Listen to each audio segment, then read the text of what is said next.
Welcome back, everyone, to what is sure to be the perfect episode of Bell to Bell with Bobby Blaze. This week, we are talking about Curt Hennig, also known as Mr. Perfect. I am your host, Professor Jeremy Vilmur. Joining us now, Arn Anderson's favorite enhancement talent, Double B, Bobby Blaze. Professor, thank you for that perfect introduction. I appreciate it. My pleasure.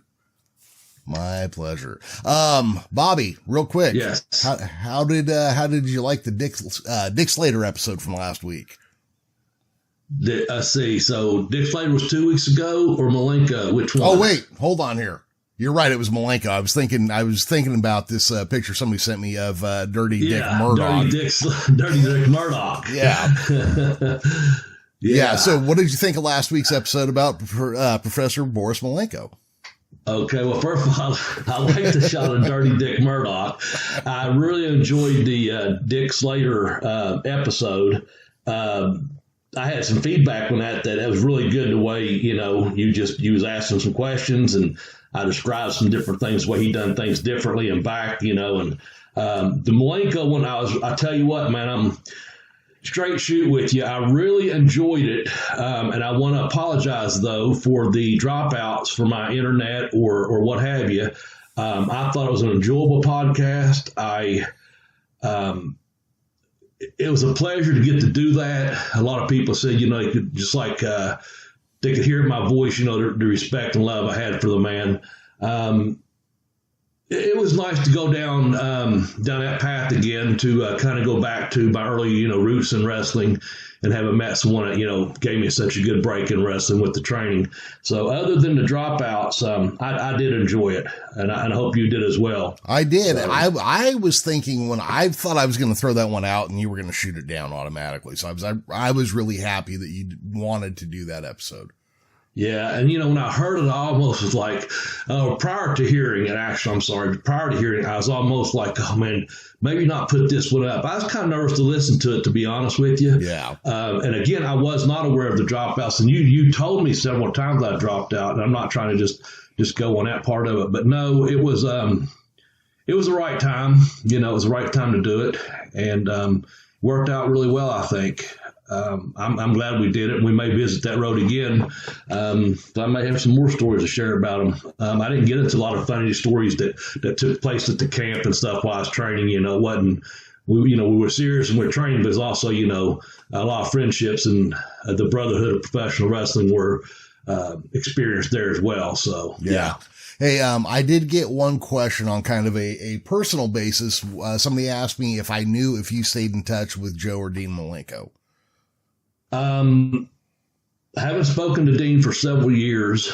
I spoke to Joe a couple years ago just via text. Of course, he had put something in my first book after I dedicated it to, their father. I don't talk to him, either one of them regularly, but through I talked to Sean Waltman last Friday, and he was going to see Joe on Saturday, and word got to Joe that I said hello. There was a seminar, I think I mentioned to you out in L.A., and Joe was going to be a part of that. So, yeah, I haven't spoken to either one of them directly. Dean probably in 4 years, and Joe probably about 2 years.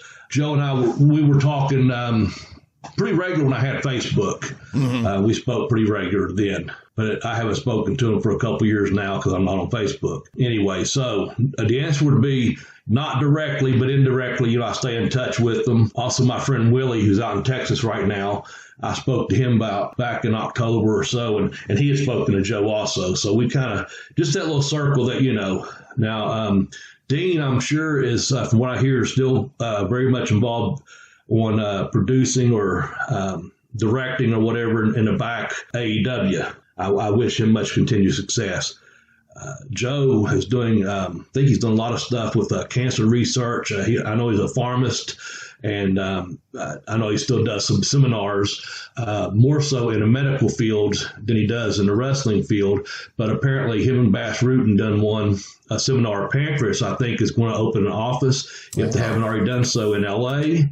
And so they're teaching shoe style, and they're certified Pancras instructors, and so that's what they were there for, and they was doing a little thing to honor Carl Gotch also. Okay. So I do stay in touch with him, but not as much as I'd like to, but also not enough to be in pain in someone's butt, you know? No, so, I got you. Yeah.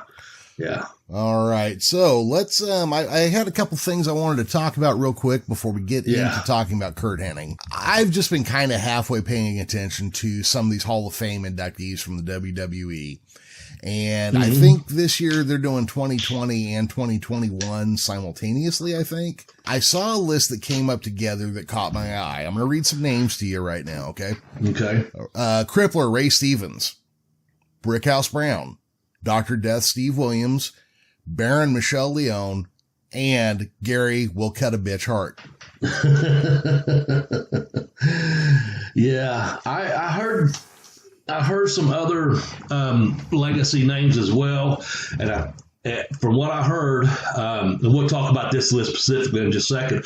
What I heard was like they took a group of names that was anyone associated with wrestling, and they said, okay, let's put these people in, and some were heard of, some were not heard of, and then some were employees at some point or another of WWF/E, and some had never worked there. And that's where I'd like to take this little list here. Ray Stevens came in, what'd you say, for a cup of coffee there? Early on. I think between San Francisco and Vern, I think he stopped in for a couple matches, like crossing the country kind of thing. Yeah.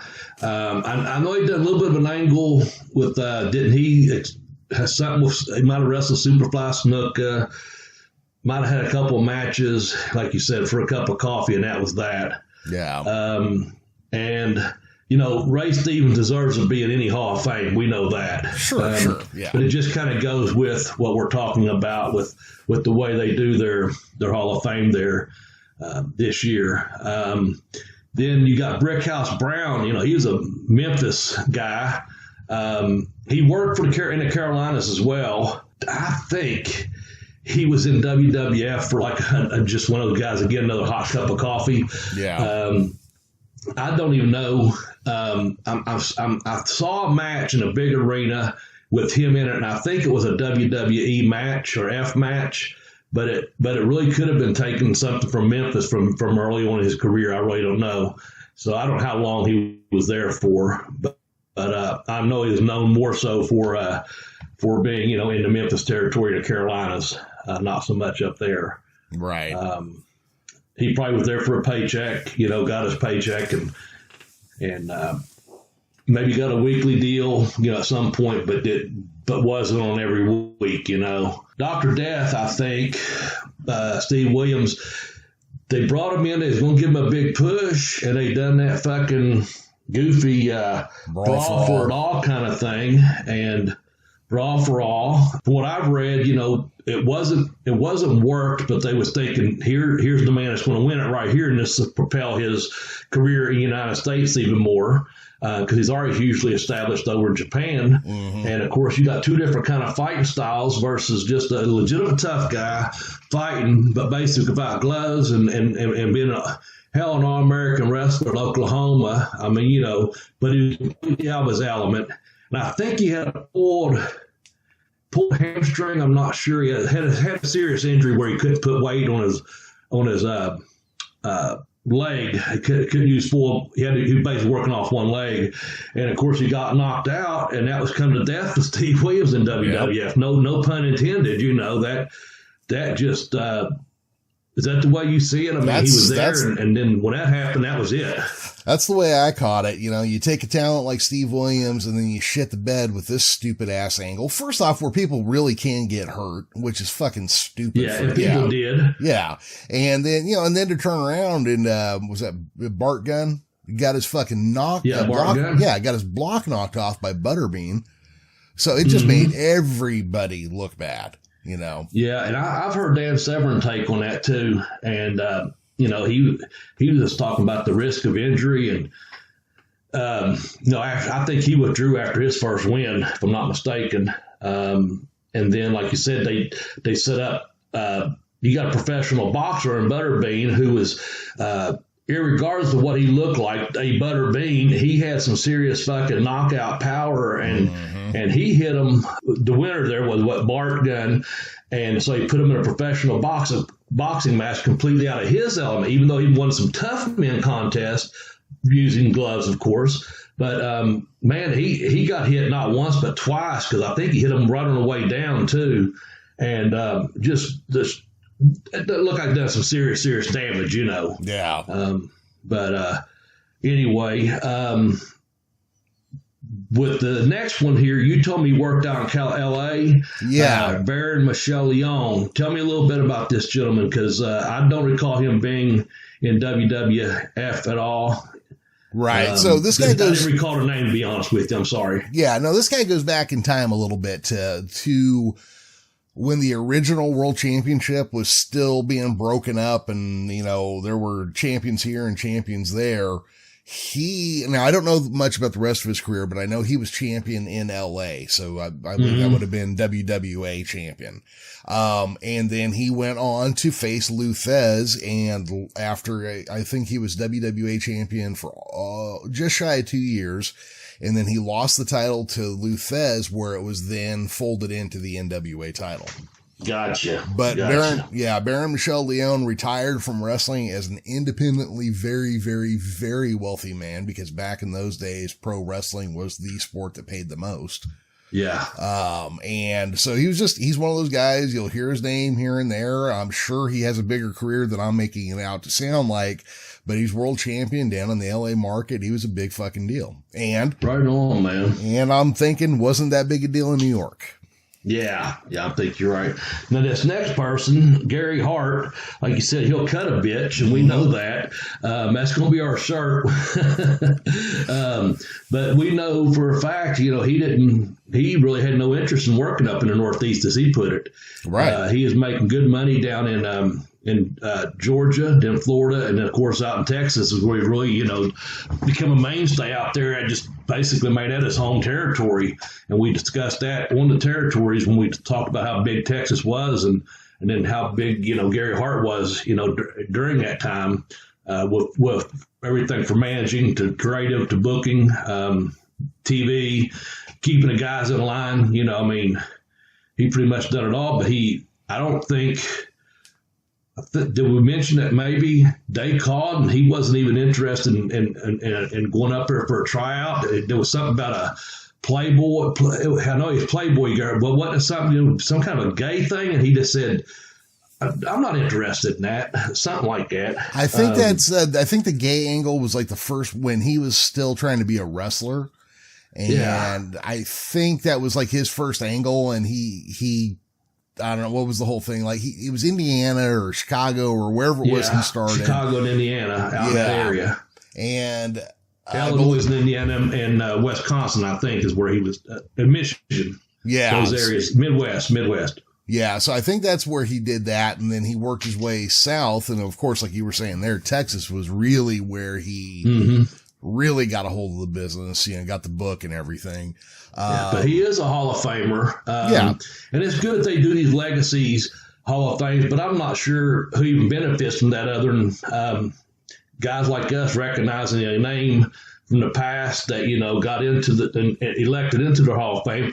I don't know that they contact these people's next of kin or how that works. I don't know if there's a payoff involved. There's certainly not a physical wing of a Hall of Fame somewhere that, you know, has pictures of them, or, you know, I don't know what happens other more than on the night of you get your name announced. And I'm not putting it down by any means. I'm just saying, once they announced that, you know, Gary Hart is now in the Legacy WWE Hall of Fame inductee, what more happens after that? You know what I'm saying? They don't bring it up the next night or next week on Raw. Oh, by the way, congratulations. You know, some old fart in Kentucky says, man, Gary Hart got in the Hall of Fame. He's talking to his buddy in California. Other than that, and a bunch of us guys are probably thinking that's great, but up there it's probably like, who brought him up anyway? Yeah. And then they done forgot about it, you know? Yeah. You know, this kind of reminds me. Okay. So I'm going to just say my piece on this and probably try to get over it real quick. the WWE, who went out of their way to destroy pro wrestling, who pretended like if you didn't work for them, you didn't exist, just all this shit they did, to then turn around and basically stand on the legacy of these people, I think is kind of like the Mormons baptizing the dead. They were going in backwards in time and baptizing their ancestors, and here and there'd be like a Jewish person killed in the Holocaust that they were baptizing and taking from Judaism and putting in Mormonism against, posthumously without anybody's like go ahead. And they were switching their religion, quote unquote. And that's kind of what this feels like to me. Also, I think it does to other people, because I was asked if you and I might start our own 10-person Hall of Fame picks on this show. So, yeah, I saw that. I don't know. We could. Who is someone you would? Let's just play that game for the next 2 minutes, maybe. Who is someone? Let's not say this is going to be our top 10 or anything, but who would you like to see in a Hall of Fame or deservingly into a Hall of Fame? Who would you start with? Well, the very first one I would say is Lou Thez.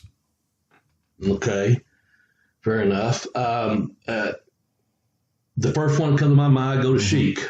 Just playing the game, okay, without sitting down and going, this is going to be our final 10. But, yeah, we should have a top 10 in the future. I know it's got some other shows lined up, but, that's two good ones right off the bat that I think everyone will recognize that deserve to be in the Hall of Fame, Yeah, there's so many names. I mean, God, there's so many people I'd put in there, I'm surprised. I like that you said Thez, but I'm surprised you didn't say Bockwinkel, to be honest with you. Well, and people might think, well, Bobby didn't say Funk. No, because that's not the first person come to my mind to be. I'm thinking back when I was young, who was an influence on, like, as a fan, like, oh man, the Sheik, so let's stop this guy, Yeah, no, see, I think Bockwinkel should be in there, but I don't know if it would be any sooner than Harley Race should be in there. You know what I mean? There you go. Yeah, that's a good point. Point well made. Yeah. Yeah, but whereas Lou Thez is pro wrestling, or has existed. Yeah. For sure. All right, so I think we had a shout out that we got a review. Is that correct? Yes, we did. Maddie's Daddy 0916 up in Canada says, a great show by two great guys. This is a great show hosted by Bobby Blaze, who speaks from the heart and from experience. His in-ring insights give his opinions a level of credibility that most podcasters lack because he's walked that aisle. Longtime wrestling fan Jeremy is also very knowledgeable and is a great surrogate for the listener. Together, their chemistry makes for an always entertaining and enlightening show. So, thank you, Maddie's Daddy. I appreciate you taking the time. Other people who are listening, if you would, rate and review us wherever you listen, we wouldn't have to take a shit in your duffel bag. That's right. Hey, Maddie's Daddy, thank you very much. We appreciate that. Thanks for listening up in Canada. I know we got a bunch of great fans that do listen in Canada, and I appreciate that, man. I swear, Jeremy, I don't know that I've ever met anyone from Canada that I didn't like, to be honest with you. I really enjoyed my time up there, and I spent time on the East Coast out in the New Brunswick and Halifax, Nova Scotia, and PEI. And then also I spent quite a bit of time over in Vancouver. I was in Toronto for a cup of coffee, as you say, a couple of days. When I went to Toronto, I was only there like 2 and 3 days at a time. And didn't see much there, a hotel, an airport, kind of thing. But I got to spend some quality time out in Vancouver when I did the Mayhem game for EA Sports, and I enjoyed those people well. I dug that West Coast Asian persuasion vibe out there quite a bit, man. So I really like Vancouver. My ex-wife and I have been there a couple times, and I think we walked every square inch of that town. Honestly, I mean, because you can just go bar to restaurant. Oh, yeah, it's nice, man. I enjoyed my time there. Yeah. Shout out Vancouver. That's right. Maddie's Daddy, let us know where you're from. You might be from another Winnipeg or somewhere. I don't know, Yeah. But, well, if he was from, I'm sure if he was from Winnipeg, his spelling would have been a bit different. I could have picked up. Okay. Hey, Bobby, I hear not only are you a podcast host, but you're also an author. Yes, I've got a couple of books, and we're going to talk about those right now. My first book is called Pin Me, Pay Me, Have Boost Will Travel. You can get that book by going to tinyurl.com/blazebook1. The professor set that short site up there. That's all you have to go to is just a click. It takes you right to where the book's for sale at. And if you do that, the program gets a little bit of a kickback from now. When I say a little bit, it's just a little bit, but I'm glad when you buy a book, it helps the podcast affiliate account with Amazon. And then also I get a little kickback from selling a book, and that always makes me smile. My second book, I kicked out on too, The Educational Wrestler. The way you go through that is tinyurl.com/blazebook2. Not hard to remember. Blaze Book 1 will get you the first book, Pin Me, Pay Me. tinyurl.com, Blaze Book 2 will get I Kicked Out on 2, The Educational Wrestler. Those books are available on Amazon. You can also download several ebooks there if you want. But if you do purchase the hard copy, it does help our program with the affiliate account, and also brings a smile to my face that I sold a book to someone, and hopefully you'll enjoy it. And speaking of reviews, please, if you read my book, leave me a fair and honest review on the book at Amazon. And the same thing with this program. If you're enjoying it like Maddie's daddy did, or Maddie's dad, I should say, hey, write a review up there to Apple Podcast or to iTunes or to Spotify or wherever you're listening to this program at. Leave us a review. But yeah, be sure and get you a book, man. Be some lazy summer reading. You can get out there and get you a suntan and have you a cold beer and be reading my book. Yeah. Probably make about as much sense if you do after you drink 3 or 4 beers too. That's always the nice spot. When you can drink and still understand what you're reading, I have to appreciate that. Yeah. Yeah, because it's just like you and I are sitting here talking. Mm-hmm. Most of the people leave reviews it's just like riding down the road with Bobby and Jeremy. Same thing in my book is like sitting at the bar or riding in a car with me, and I'm just telling you my stories. So if you're sitting here, you have a cold one on a hot day, reading a book, you'll understand it, man. And you'll giggle a little bit probably too. Say, son of a bitch, you got me. He was right. But again, they're both available on Amazon, and I've already given out the sites. So Go get your ass a book. So get a book, leave a review, or we will fill up your shoes with shaving cream. There you go. Yeah. And you keep talking about these pranks. I'm just wondering where we're going to with that in this podcast, but I've got an idea.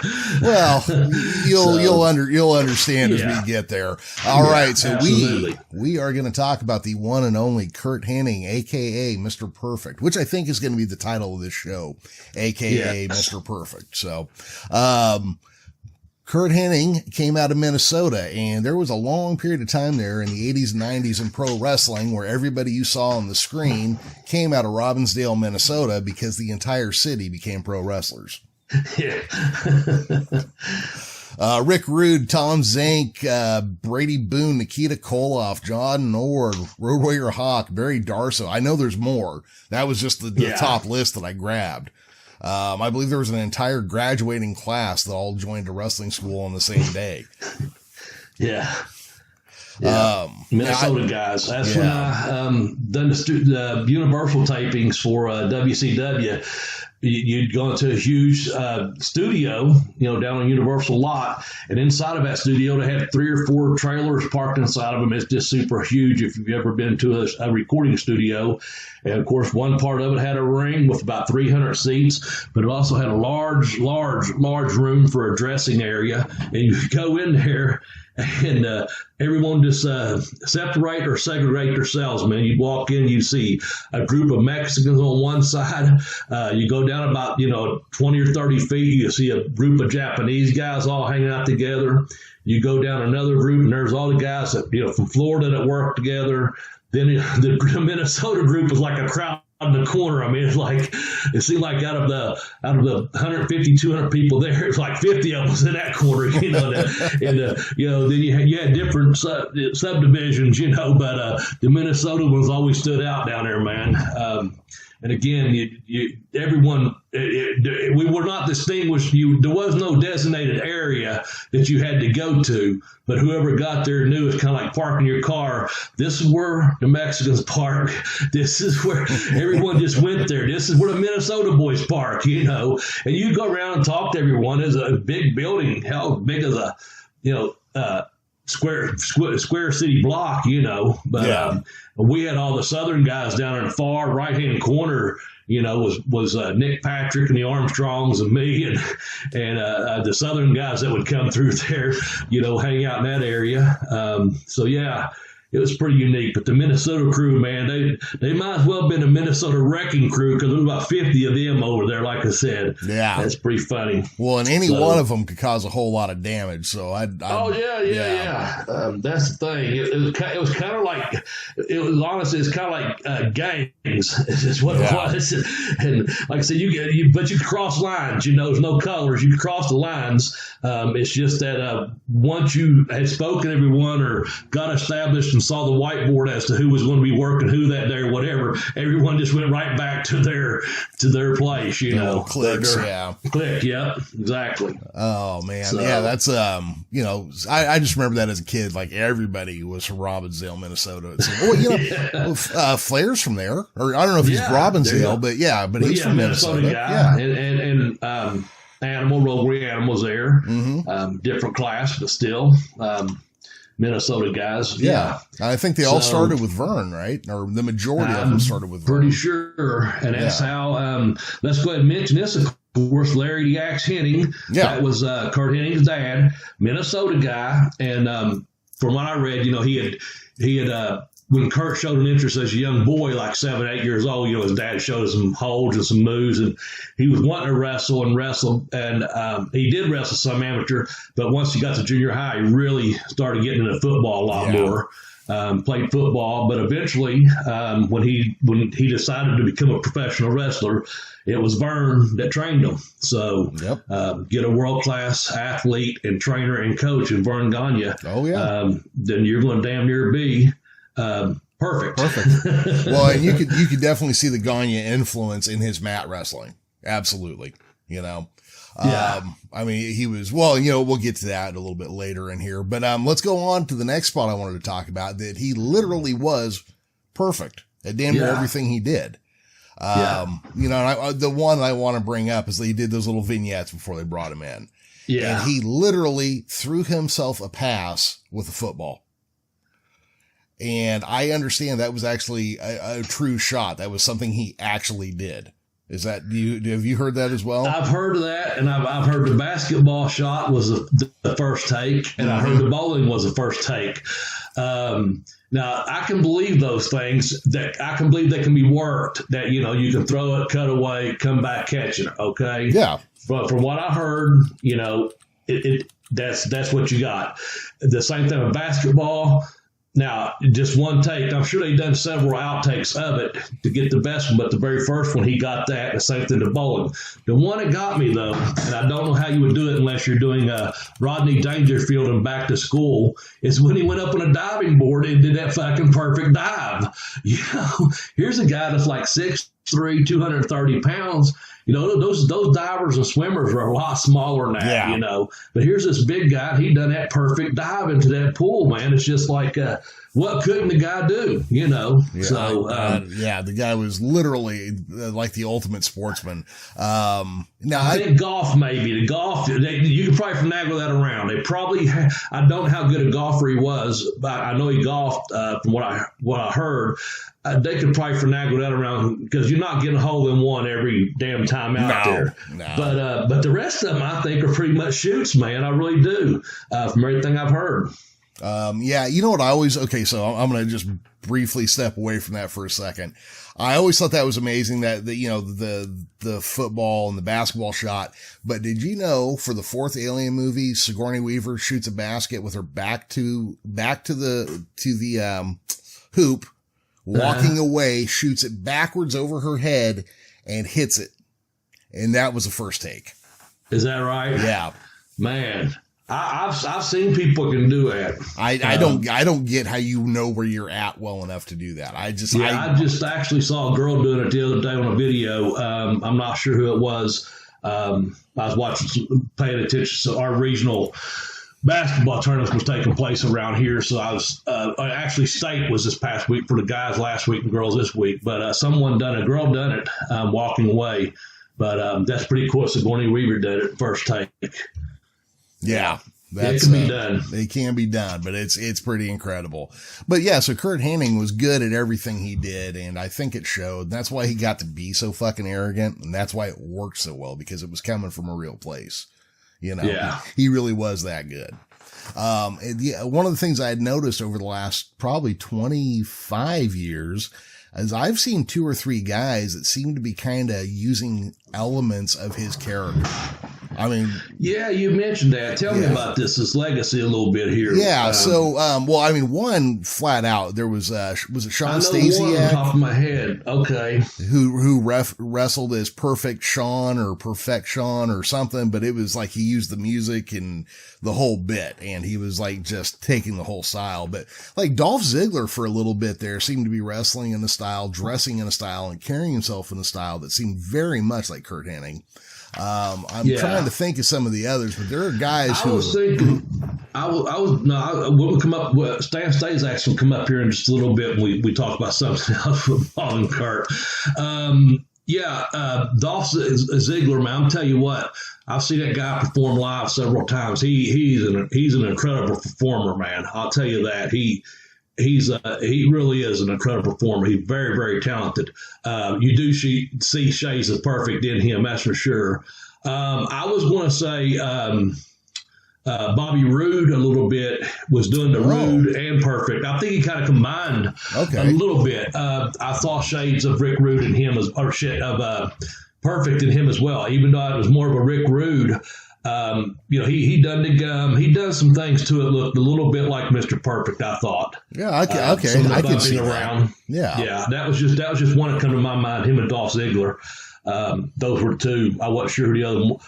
Sean Stasiak, I wasn't familiar. Know the name, but I wasn't.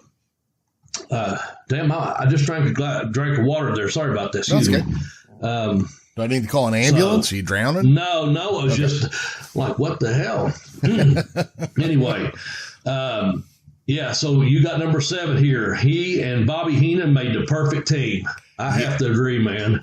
That was literally magic, the 2 of them together. Their personalities were both so caustic and, just the snideness and quick wit of Heenan compared, right next to the arrogance of Hennig was just a magnificent pairing. A perfect pairing. Yeah, I thought so too. Yeah. Those 2 guys. Oh, go ahead. No, I was just going to say, I couldn't imagine being around them all day like that. They just had a riff all day. They did. Oh, absolutely. On those takes, going to restaurants, coming out of restaurants, airports. If you see them 2 guys together, they'd probably just keep you in stitches, I was around them both in short, in small bits and, a glass of beer here or, a shot here. Not really in that group, but still with that group, part of a larger group. And you're like, man, these guys just go all day, riffing and seeing them walk through an airport is just, if you, my flight, I always transfer to either Pittsburgh or Charlotte once, depending what town we're flying to. But then, of course, they go back to Minnesota and wherever. And, but just that short amount of time, just those little walks, from Concourse A to Concourse D or whatever, it's cracking you up, man. And not trying to be funny, just talking and having conversations and with other people involved as well. Again, just a group of guys hanging around. Everyone's kind of, just doing their own thing, riffing and all that, but them guys could just go, man. Yeah, those were 2 really gifted guys when it came to talking. That's probably a big part of why he was successful when they gave him the mic after he hurt his back too. He was just real quick-witted, Also, I have to imagine that Curt Hennig probably grew up with Bobby Heenan around during a lot of that AWA time. Well, that's what I was going to say. He probably, that influence of being around. Now, listen, you got your dad that's in the business, but you had Bobby Heenan, Nick Bockwinkel, and the third one I was going to say, drawing a blank. Announcer, why am I drawing a blank? Mean Gene. Yeah. You got just saying those, just being around some of those guys early in your career, picking up off. We talked about how intelligent Nick Bockwinkel's promos were. Yeah. And we're going to talk about here in just a minute. And then also the same thing with Bobby Heenan, what we just now talked about. And then Mean Gene was also quick-witted and could verbally kill someone, verbal assault, So if you're around at it from a young age, especially if your dad took you to shows early on, just in the local areas as a young kid, you're picking up on some of that stuff. And you got some of these buddies that you're going to school with, they ribbed each other, him and Rude and Zink and Nikita, whoever else, you know what I'm saying? Yeah. So them guys were all, they just, as competitive as hell and had fun doing it, you know what I'm saying? Yeah. And so, he's had to pick up all that stuff. A whole storage house full of ideas and picking up, the quick wit and stuff. Well, and just like some of the pre-rehearsed lines that you're going to learn too, just some of the stuff these guys have used this joke for 20 years. It kills because they've already worked it out, and now you've got it, you've got it to work with too. Yeah. It's that thing, like nobody likes a new joke because they suck, but you take the ones that have been practiced and rehearsed and refined, and those are good. Yeah. Yeah, they played off each other a lot like that. Yeah. That's that Lawler's got that, had his book of jokes or whatever, you're doing that stuff for 20 years up and down the highways. So when you get to New York, it just rolls off your tongue. Like I've been saying this, drive from Nashville to Memphis, from Memphis to Tupelo or wherever. Now I'm on WWF TV. When Lawler got there, it's like them one-liners just killing it because he's done them for so long. Yeah, exactly. So, but back to Curt Hennig. He was the AWA Champ, and you had to remind me about this. Let's see. He won the title in, he debuted in 1980. Let me back up here just a second. I threw this out at you. I don't know. I heard he was cool, Curt Hennig, back in 1980. But I don't know if that's true or not. It's just what I heard. But he did debut at 80.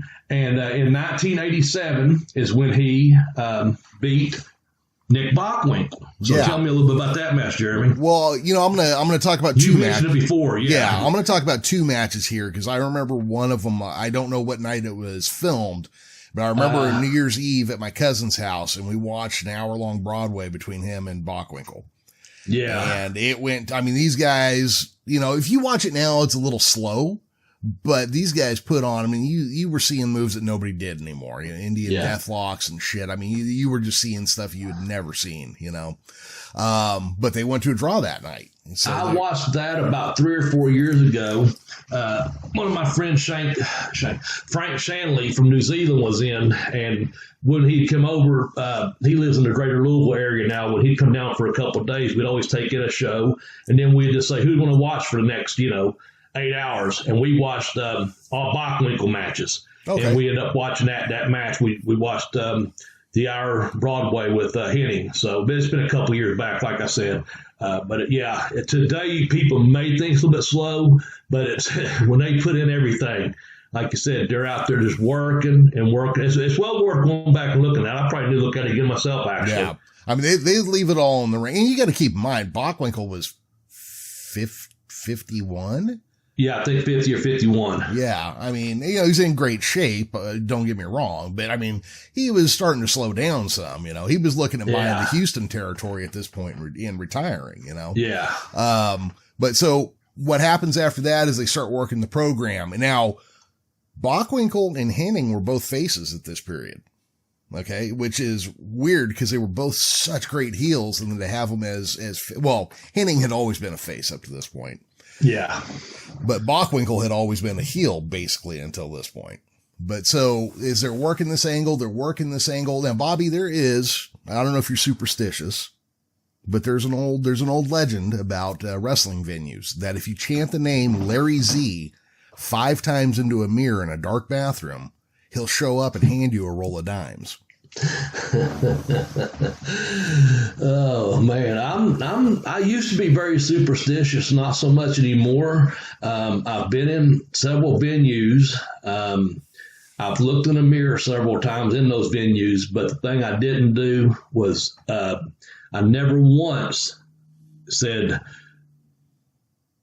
Larry Z 5 times. I knew better. Mm-hmm. See, I just didn't. Yeah, you can tell. I'm a little bit nervous telling you about it. Yeah, you don't even want to say the name 5 times now, do you? Yeah, no, I've always said it once, but LARRYZEE times 5 there. Some kind of icknay go around it there a little bit. So during the rematch, things were going kind of the same way. It was a lot of back and forth, and nobody was really getting the upper hand. And here comes old Larry Z. Walks up, calls over Curt Hennig, passes him something. Curt Hennig whacks Bockwinkel in the head, and dimes go flying. He gets the pin and becomes the AWA champion, effectively creating him as a heel champion right on the spot. They tried to make Larry Zbyszko the Gary Hart there at the AWA. You know, they tried to make him like the root of all evil. I think Larry Zbyszko is just too likable a guy as he was getting older. Now, when he was younger and he shit all over Bruno, yeah. But I think by the time he hit this point, he was just kind of like having fun and just kind of going along. But so this put Hennig in a great position. Now, I got a question for you about the AWA title at this point. Do you think the title was starting to wear down at the point that Hennig had it? Do you think the AWA title was hitting its lowest value point then?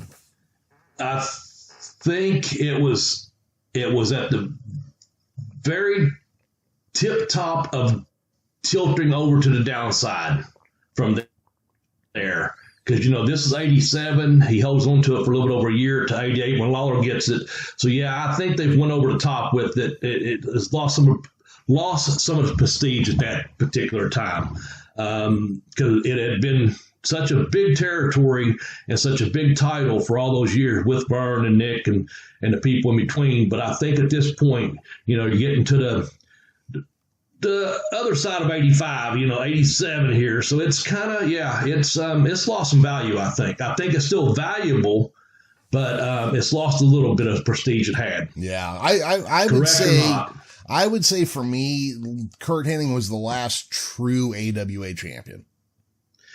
Yeah, and I don't think that's a knock toward Lawler. No. I think when Lawler got it, I think, okay, it just didn't mean as much as it did even when Hennig had it. You know what I'm saying? I think it was on its way. Then you're starting going downhill really quick. I think they had peaked, and it was going over that hill. Hennig got it, and it was just going to slide a little bit. And I think that's more so to do with the business than it was to do with the actual title or the performers, the guys that had the belt. You know what I'm saying? Yeah. And I can't believe I just now said performers, but, you know, the guys that had the champs that had that belt, I don't think it has a reflection on them at all. I think it was an overall reflection of what was going on in the wrestling world because of Vince, you know, doing his thing and everyone was rushing around to you know, get their shit together. Of course, the Carolinas was still doing really, really good, a lot more popular. They was hanging with them, you know, for, you know, 86, 87, you know. Yeah, AWA's kind of, you know, pushing it back a little bit there. Yeah, that's I would say kind of when it slid. You know, and for me, Jerry Lawler was never an, you know, like I realized Memphis was quote unquote part of the AWA kind of, but for me, Lawler was never an AWA guy. You know what I mean? Like in my head, So it's kind of like just putting it's kind of like when the Roman army filled up with Visigoth soldiers. It's, you know, it's just kind of no longer what it was. Okay. So this is one that we've kind of been playing with, but I'm sure you know more about it than I did. You worked around Curt Hennig for a little while. Yeah. Now there's a rumor that Curt Hennig was a great practical joker. Yeah, he was among the great practical jokers or rivers. You got some guys that were just in a league of their own. Owen Hart, Mr. Fuji, Dynamite Kid, and Curt Hennig. They were all masters of the rib. You know, Owens were like, you know, more funny and fun, setting people up and stuff when I hear. Dynamite was a little bit more personal in the way he did his, and Fuji, I think, was just downright nasty sometimes the way he done his. Curt was a little bit of everything, just fun, and I know of a couple of them. You mentioned Stan Staszak, I guess, over is on a tour in UK. Also, there can always be a fall guy in this. So I think X-Pac was a small part of this. I'm not sure how it happened, but apparently they took his. Thought it was X or 1-2-3 Kid, but it was Henning got a hold of the passport and burned it and then stuck it inside a suitcase. And so they was on the day to come back to the day they were going to come the night before. So the day they came back to the U.S., is at the airport, and he opens up his case, and there's his passport burnt to a crisp. Holy shit. That's just one of them. I'll go ahead and mention this one, I guess, because you've got, did him and Brock get Brock fired? I guess that was the plane flight from hell that Henning decided at 35, he says he beat Brock Lesnar at 35,000 feet. I guess they were fighting and got really close to the exit, and just wrestling up in an airplane, got close to the exit doors there. Kind of got rowdy, got out of hand. So that was certainly one of them. The bucket under the ring. Apparently, Ultimate Warrior was going to come out from underneath the ring, and Curt Hennig decided to take a big shit and fill this bucket up with it. And so once Warrior got underneath the ring, he couldn't come back out because the audience were coming back in. That would expose the whole gimmick. And so he had to sit there with the bucket of crap that Hennig had taken. I think he stayed at the ring there with that bucket of crap for like 3 hours. Now, there's different variation on some of these. Some will say he did it another way, where he and Nord or someone was supposed to be at the ring with the Warrior, and Hennig took the shit and left it there for him. But from what I heard, it was the one where he knew he was going to be underneath that ring, and he put it underneath there, and Warrior couldn't come back out of it. My God. Another one, he gave Marty Jannetty tells one. He said Marty said he never got him again after this because a lot of times you go along with it. Of course, now I'm not saying I want to sit underneath a ring because it's hot and loud and noisy underneath of there. I bet. And you had that smell to it, my God, But apparently Jannetty, this is one of the more funner ones, he woke up running late. He went to grab his bags, and his bag, and I know Curt had played with chains and locks, because I'm going to tell you one that I saw personally too. But he locked, I think he even locked Bockwinkel's car door, put a padlock on his car door, and when Bockwinkel looked in the car, I think he had some locks on all his bags that were in the car too. But on the one on Jannetty, he had locked the drawer from the dresser to his bag. And so Jannetty just pulls the drawer out of the dresser and shows up at the airport with his duffel bag with the drawer attached to it. And so Hennig was just laughing. They looked at each other. He knew who did it. So of course they don't let him on a flight, because once he gets on a flight, the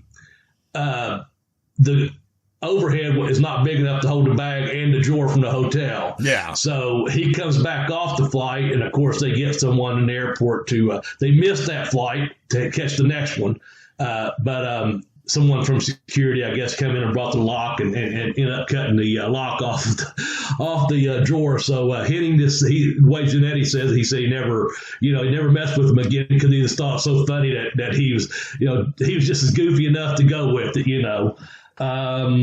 When I was in I went to San Bernardino, and I only been with the company about a month rather, and I was going to say about 3 or 4 weeks, but yeah, about a month. And for some odd reason, where I was sitting at, I wasn't sitting around anyone or anything. I chose a seat when I got there, different people, like I said, mentioned at universities and at different places. I went to catering, whatever, come back, and Curt Hennig was locked up right beside me. And I didn't think anything of it. People put their stuff where they put their stuff at. And that's, kind of one of the rules, too, is you don't mess with other people. If it's not yours, don't touch it, kind of thing. And so I'm just like, okay. And I've spoken to everyone. Like I said, I've been there about 3 weeks down at the Universal before I flew out there. So I've been around these guys quite a bit for that 1 month period. And I get done with my match. Well, I see Mongo coming around a couple of times. And I see some things going on, but I'm not going to be a stooge either. I just don't, because I don't know what exactly is going on. But I come back from my match, and I look over at Henning's bag. Has locks on it with a chain around it, and then there's a chain to the actual locker with a lock on it. So it's the handle's locked with a padlock. The chain goes around that, and then it goes up to the locker, and it's locked into that lock too. So there's like 2 locks involved in a chain, and it's pretty elaborate looking. And I'm like, fuck, I'm just taking my boots off here, and here comes Henning out of his match or wherever and I'm like, he just looks at me, man. I'm like, fuck, if he thinks I've done this, I was getting nervous, like, oh, man, I hope he is. And the thing is, I didn't see one done it. Like I said, Mongo looked suspicious. I'm just saying, at that point, I just know Mongo had looked suspicious. And Mongo was about half crazy anyway, played in the NFL 15 years. You got to be, Yeah. And anyway, I was like, oh, man, I don't want to be anywhere near this or around this. And so Curt just looks at me, and I just give him that look. He must have knew what I was going to say. I didn't, man, I didn't do it, and I wasn't going to stooge you one out that I didn't see because I didn't see one. And he just gave me this look and started smiling. He goes, hey, man, I already know who did this. He goes, we've been doing this stuff for years. He goes, he's got one coming, let me tell you. It was Mongo's who it was. He knew who it was. But he also knew I had that look like, man, I ain't fucking with you, dude. I'm just over here putting my stuff on. But Henning knew right away, like, he was cool about it. I'll say that, like, I already know who done this, and they've got it coming back. That's one on me. The other one was, save this one for last. Apparently, he gave Yokozuna some chocolate that was laced with laxatives on a flight. Oh, my God. And, you imagine a 500-pound man. And this came from several sources. I double-checked this one here, and I'll stop with the ribs after this. But apparently, Yoko getting back here to the bathroom was, problem enough. But the staff had put newspapers all over the bathroom floor and held up towels in front of it so people wouldn't be able to see him in there making the mess that he made. So I guess he got Yoko with the old laxatives in the chocolate bar trick. So did that man even fit in an airplane bathroom? Well, that's the thing. I don't know when they said it. The article said he put newspapers all over the floor. I'm just wondering if he has turned around and shit into the newspapers, as the people held the towels up in the back so they wouldn't see what he was doing. Because I don't know if he was even in the bathroom. He could have been just shitting into the floor in the bathroom that they had put newspapers down for. But nonetheless, that's just a few of the ribs I had heard about either firsthand, and then a couple of them I looked up. The Marty Jannetty was online telling funny stories. But yeah, great river man.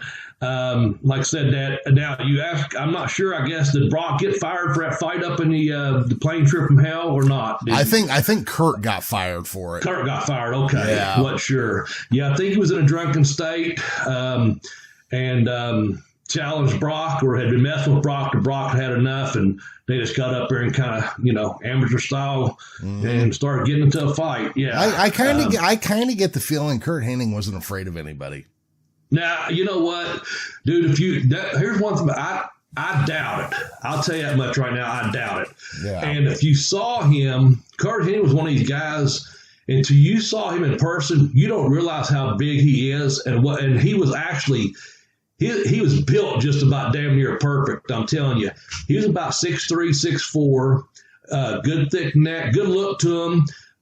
Shoulders just right, big arms but not overly bulky, big chest but not overly huge, smaller waist, big thighs, good cat. He was built very, very good.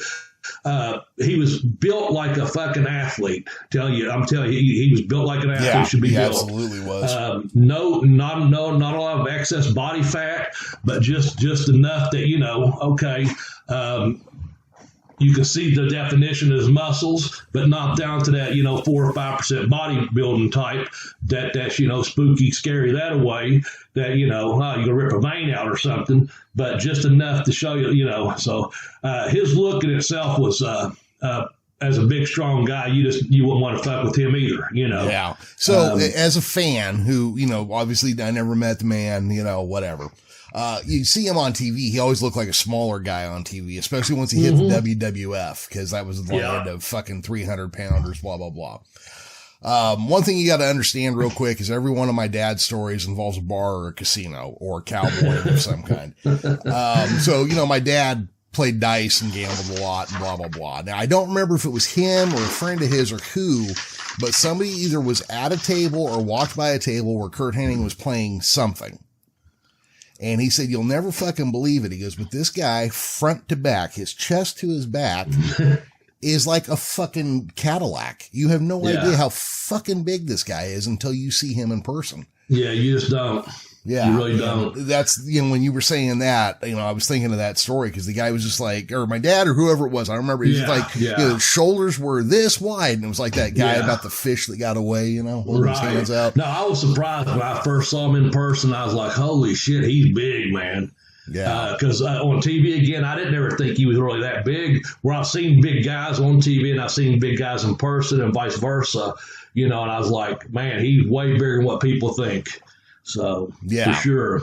Well, when I first saw him, he was Scott Hall's tag team partner, and he was still really young. So, they look like Batman and Robin. Scott Hall looked like a full-grown man, and then Curt Hennig. He was stud, man. He was a grown man at that time, and Curt Hennig was just young in his late, maybe in his early 20s, I guess. I think they were tag team champions of AWA in '83, I think. Yes, they beat Mr. Electricity and who was his tag team partner? Because they got it from the Road Warriors, Steve Regal and the other. Jimmy Garvin. Jimmy Garvin, yeah.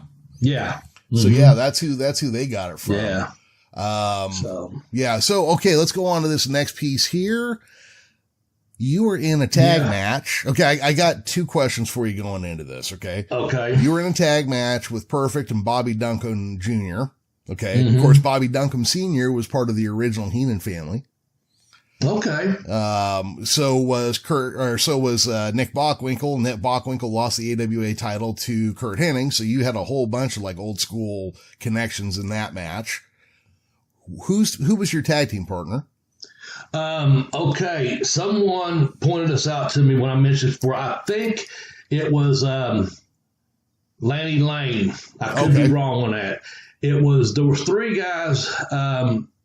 It wasn't Lodi. And then Dave Burkhead was using him with me for a while towards the end, but I think that was the match. It was Lanny Lane and myself is who I'm thinking was the tag match. Okay. And I could be wrong because Barry Horowitz comes to mind as well. And I can't remember who they put me in there with because I tell you, it was really quick. And what happened was they're doing the gimmick that you're going to bring up next. If we go ahead and mention it here, the West Texas Outlaws. Yeah. So, okay, they're doing Rapist crap and all that. And it's one of those things that, you got 5 minutes and then you get to gorilla position. It's like, okay, you got 3 minutes. And basically we got there and we had 3 minutes. And the only thing we had said was, Bobby, I was with Curt, and I said, man, whatever you want to do. And he goes, what is blah, blah, blah. And basically, I grabbed a headlock on him or something to get the advantage for a second. And he goes, Bobby will come in. I'll reverse it, watch his boot or whatever, tag out, So it's something real, really quick. And I swear I want to think it was Barry, but I could be wrong. But basically, so that's what happened. Curt and I locked up. I don't know, we might have done a switch or something here or there. And I ended up grabbing him. And when I did, he shot me off and dropped down or something and dunked him from outside. Hit me in the back boot, spun around, fed, get out, So it wasn't a whole big deal. Wasn't a big match, as far as for us, it was just pretty much a little offense, if any, for a squash match more than anything. Because they were the ones getting a push. But again, it's one of those things you get, you got 7 minutes. We need you guys to do this, this, and this. And you can do some stuff.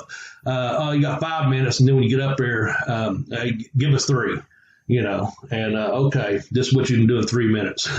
Yeah. So everyone's going to get their shit in, which, everyone has to do something, but wasn't much. Okay. Yeah, that was part of West Texas Outlaws. So my other question for you was that thing you did with your hands on the way to the ring. What was that? Was that like a gang sign or something? Mine? Yeah. Mine was a Z.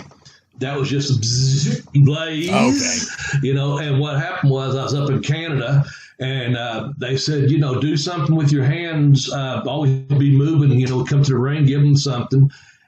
And I said, I did that I made a Z sign, kind of like a karate guy would or something. But it was supposed to be like from the Blaze. And so they'd go Blaze. I'd be like doing the sign. Now, I told, it has been said that I did it to honor some Tibetan monks. And that may or may not be true, but it was just a sign to the Tibetan monks that might be watching wrestling on a Saturday. I heard a story about some Tibetan monks that watched wrestling on Saturday on their leisure time, and I kind of went with that, and I said, okay, I'll send a signal out to those monks. So it's kind of twofold. But yeah, that's what it was. Oh, darn. Okay. Well, I've seen it a couple times where I'm like, what is he doing? And I never asked until now, but I figured now was a good time. No, man. No one's asked me for quite a while, actually. But yes, good question. Yeah. And that's the honest two answers, the Z and also for the Tibetan monks. No, I'll be damned. All right. So the West Texas Outlaws and how to really misread your audience. First off, were any of those guys from West Texas? No, and I thought right there, honestly, man, when I heard word going around about that, I thought, my name's going to get dropped in on this because, Southern wrestler and redneck and rap is crap and all that, but it was already clicked in with them. The guys that got it were, a little bit higher on the card than myself because there were some things floating around that, he's going to do this and do that. And I just telling someone the other day, for myself, is like when Rob Van Dam was going to be, he was Mr. Monday Night. Yeah. And they was going to, I got called in. They was like, we're going to make you Mr. Saturday Night, Bobby. You're going to start getting a bunch of wins on Saturday. You're going to be our Mr. Saturday Night. I'm like, oh, that's great, And they go, but for right now, we need you out there and put over Scott Pusky. I'm like, okay. And so, and I had actually traveled with Scott that night. That was a funny thing. We had traveled with him in Syracuse and Albany and up in there, and for whatever reason, we got hooked up together. And so I was like, okay, whatever. Had a good little match. But then the next week, I went, and Terry Taylor wasn't there any longer, and it was Arn. I got called into the war room. Was down in Florida, like Sarasota, and I was talking to him, and I said, well, this is what I was told, and he goes, well, Terry's not here, Bobby. And, we're just talking, two gentlemen discussing business. And he goes, he goes, well, who you got tonight? And I said, Alex Wright. And he said, just go out there and have a good match with Alex. And I'd already wrestled Alex once before because I rolled out his German suplex. But he had had a serious head injury after that at some point. And Arn said, hey, just go out there and have a good match, put Alex over. Just do a double little knockout thing. Stay strong this time and have a double knockout. And if Alex says anything, tell him to see me.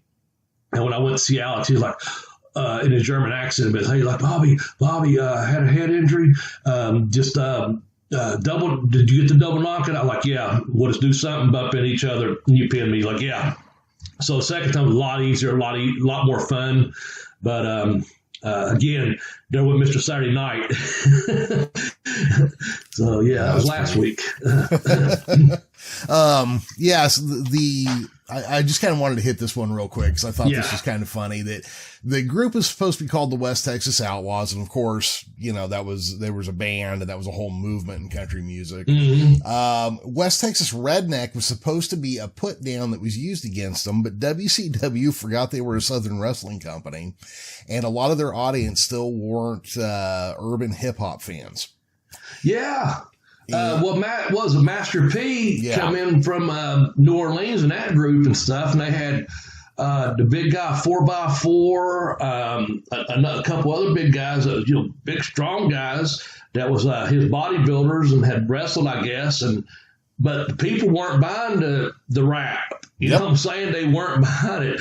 And so when they started doing the rap is crap and this and that, the people started getting behind the supposed heels, So kind of turned their self-face without even trying to turn their self-face, not knowing your audience like you put there. Misreading your audience, rather.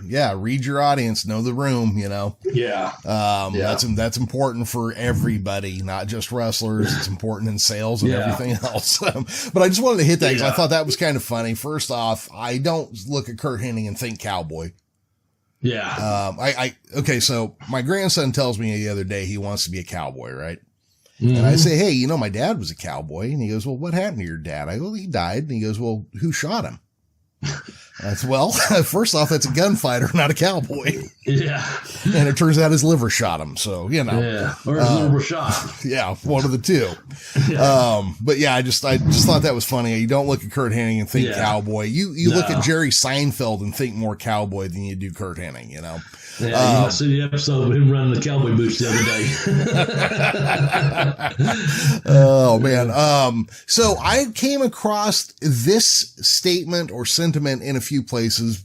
Nobody said so-and-so because I'm sure nobody wants this hung around their neck, but apparently Curt Hennig was known for being able to get stiffs and newbies through matches and make them look good.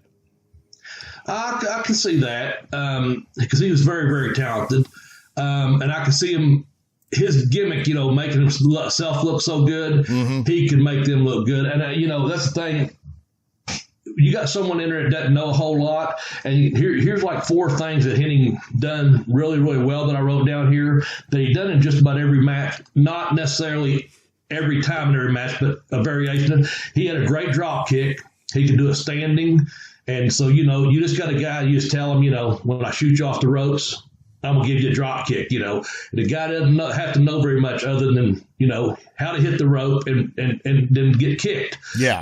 So he did that perfect plex for his finish, that fisherman suplex that he did.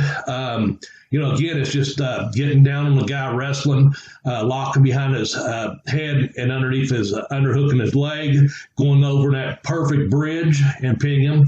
So again, it'd be easy to get someone over, just have him move around a little bit and then put him into that hold, for the finish if you were lost. So I can see that. He did the figure 4 some. So once again, you can, whether the guy's working with you or not, you can just tell him stay, relax, meet you in the middle, stay there, or he start kicking the leg. And then also that rolling neck snap he did. The guy's just basically on his butt. Curt can say stay, say out of a snapmare or whatever he put him in, and stay or give him a stiff kick in the back to make him stay right there. Then he would jump over and put both hands behind her neck, flip through. Yeah. Like he did. Again, he's doing all the motion. The other guy just has to sell. So, and that's one thing I wanted to bring up too. So does that make sense? I can see him getting a lot of guys through matches very easily because he's so talented. Then you get someone that knows a little bit, like that. Can you kick good? Yeah, if I'd known, maybe I had 5 minutes with them. What can you do good? Okay, give me that kick. And Curt Hennig could sell. Really, he was one of the best bump takers. Whether it was off one of the superstars or someone else, he would take these phenomenal bumps, sometimes overselling everything. I think him and Owen used to have contests sometimes as who would take the wildest bump on the card that night, But you give him that kick to the back of the leg while he's grabbing the top rope and he does a complete flip over and then sells his leg. Again, it wouldn't take if the guy just knew how to kick and Henning's, walking towards the rope and he, kick me and the guy kicks him, Henning does the rest, Yeah. Same thing with just a punch. If way his hair was and he just threw his head back, if you come close to hitting him, give me a right or whatever, he could be down there.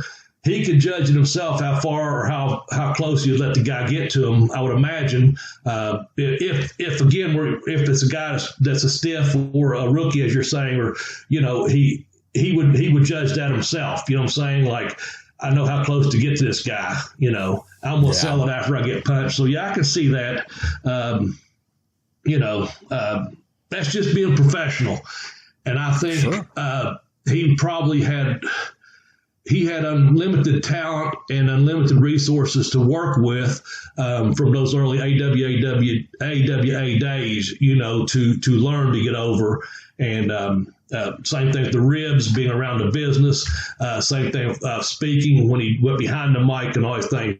We might as well just say he was just perfect, Jeremy, Yeah. So, yeah. One more thing here I think I'll go over. There's one last thing now. I tried to work out the dates and it looks like, so I saw a thing that said he was the longest reigning WWF IC champ of the 1990s. But this would have put him in 1990 and it would have been 2 reigns in the same year of 406 days, which is not too far from Honky Tonk Man, which is the longest reigning one. But he still would have been champ if it weren't for the back injury. And he was asked if he could do a 3-minute match to put the title on Bret Hart. And he went ahead and did a full 15. And Bret Hart, this is where his ascendancy really started. Yeah. So I just thought that was worth mentioning as something that was kind of cool because, he did business. He did what he was supposed to do. Right. He worked hurt, which probably wasn't the best move ever, but he did what he had to do. Yeah.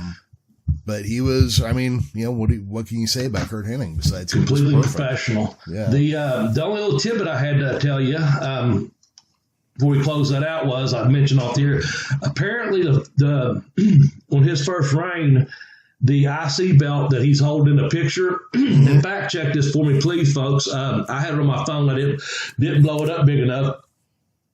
Apparently, the belt he was presented wasn't the IC, that wasn't the Intercontinental Championship belt. It was one of the tag belts because they were working on fixing the upgrading the Intercontinental Championship belt.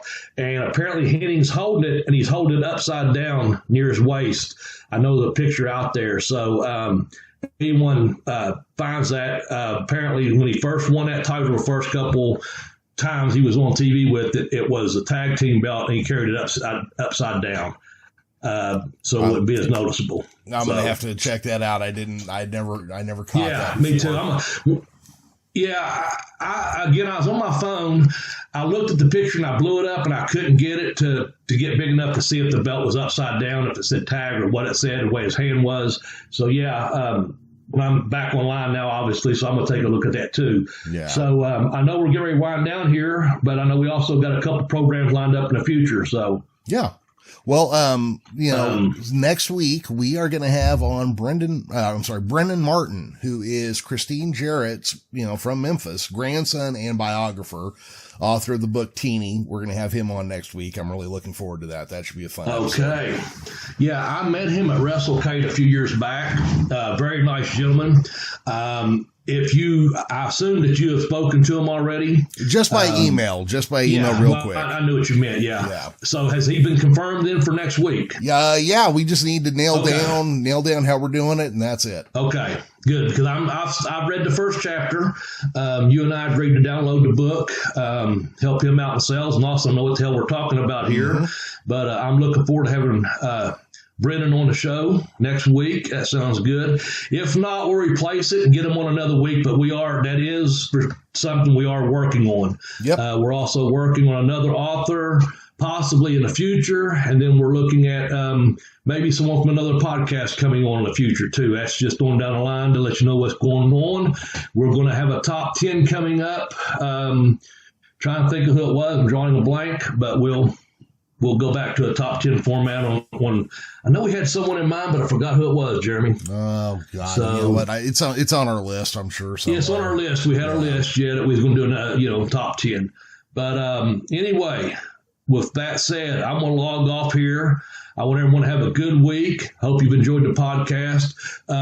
Make sure you send us a review. Just be fair and honest is all we ask you.